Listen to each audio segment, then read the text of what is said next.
Narito na ang PTV Balita ngayon. Tumulak na patungong Vietnam si Pangulong Ferdinand R. Marcos Jr. para sa 2 araw na state visit. Inaasahang matatalakay sa pagpupulong ang Maritime Cooperation, Tourism, Defense at Agricultural Partnership. Magugunita ang sinabi ng Department of Agriculture na nakatakdang lumagda ng Memorandum of Understanding ang dalawang bansa para matiyak ang rice sufficiency. Makikipagpulong din ang Pangulo sa Filipino community sa Vietnam.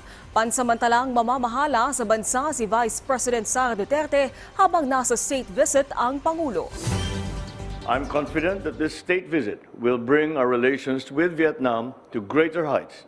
Nearly 50 years have passed since we established relations with Vietnam, and I believe that we will usher in a new era of friendship and cooperation between our two countries.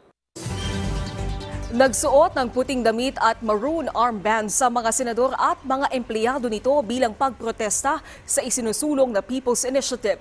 Isa kasi sa isinusulong ng inisyatibo ay tanggalin sa konstitusyon ang Senado at ang trabaho ng lehislatura sa checks and balances. Sa pahayag ng Senado, simbolo ang kulay ng armband ng sinusuot na Oxford Crimson-colored robes ng mga senador na umuupong hukom sa isang impeachment court.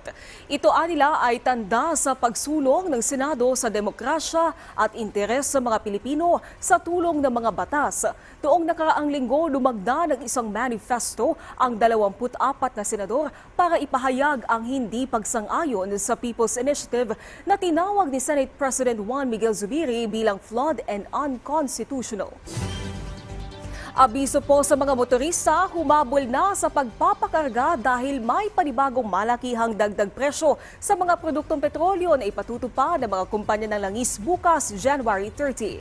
Sa abiso ng Shell at Sea Oil, 2 pesos at 80 centavos ang ipatutupad nilang dagdag presyo sa kada litro ng gasolina.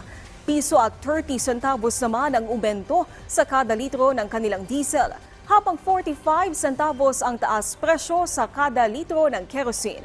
May kapareho namang dagdag presyo sa gasolina at diesel ang kumpanyang Clean Fuel. Asahang susunod na rin mag-aanunsyo ng oil price hike ang iba pang kumpanya ng langis. At yan ang mga balita sa oras na ito. Para sa iba pang update, i-follow at i-like kami sa aming social media sites at PTVPH. Ako po si Naomi Tiburcio. Magandang hapon!